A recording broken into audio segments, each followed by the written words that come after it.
হয়। প্ৰতি বছৰে সংবাদ মাধ্যমত আমাৰ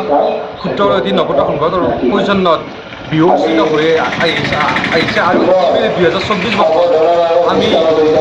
একেখনি মঞ্চত এই বসন্ত উৎসৱ আয়োজন কৰিছোঁ আৰু এই বসন্ত উৎসৱৰ কাৰ্যসূচীও সম্পূৰ্ণ কৰি এতিয়া আমাৰ মানে জ্যেষ্ঠজনক সন্মান বিহুৱান ওলগ যাচিছোঁ আৰু আমি তেখেতসকলক চিৰা দৈ আৰু জুলীয়া মিঠাইৰে আমি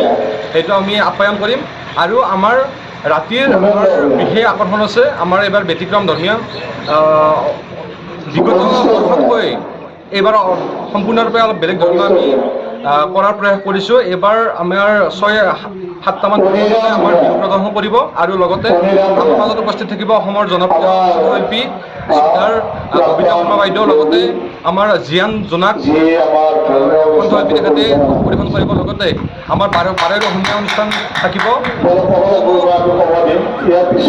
ৰাইজক আমি আহ্বান জনাইছোঁ আমাৰ এই বিহুখনত আহি উপভোগ কৰক। সমুদায় সংঘ আৰু গাঁওবাসী লগ লাগি প্ৰতি বছৰৰ দৰে এইবাৰ আমি বসন্ত উৎসৱৰ আয়োজন কৰিছোঁ আৰু এতিয়া আমাৰ অনুষ্ঠান চলি আছে ক্ষুদ্ৰ বিলাতী জ্যেষ্ঠসকলৰ প্ৰতি বিহুৰ আমি 65 বছৰ বয়সৰ উৰ্ধৰ গাঁৱৰ যিখিনি জ্যেষ্ঠ ব্যক্তি তেখেতসকলক মাতি আমি একোখনকৈ বিহুৱান দিছোঁ আৰু তেখেতসকলৰ পৰা আশীৰ্বাদ লৈছোঁ আৰু খন্তেক সময়ৰ পিছতে আমি কলদনাত চিৰা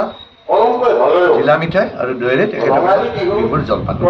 বজাৰ লগে লগে আমি এইখিনি ব্যতিক্ৰম ধৰ্মীয় সাংস্কৃতিক অনুষ্ঠানৰ আয়োজন কৰিছোঁ। আপোনালোকে লক্ষ্য কৰিছে সন্মুখত ক্ষেত্ৰ আৰু ইয়াত মঞ্চ আমাৰ যিমান বিহুৱা দল মাতিছোঁ আমি 6-7টামান তেওঁলোকে ক্ষেত্ৰত অনুষ্ঠান পৰিৱেশন কৰিব আৰু একেলগে আমাৰ মঞ্চত আমাৰ অসমৰ জনপ্ৰিয় কণ্ঠশিল্পী ববিতা শৰ্মা আছে, ববিতা শৰ্মাই গীতৰ ঘৰত আগবঢ়াব, জীয়ান জোনাক আছে আৰু বাৰেৰহণীয়া বহুকেইটা অনুষ্ঠানেৰে আজিৰ এই অনুষ্ঠানটো জীপাল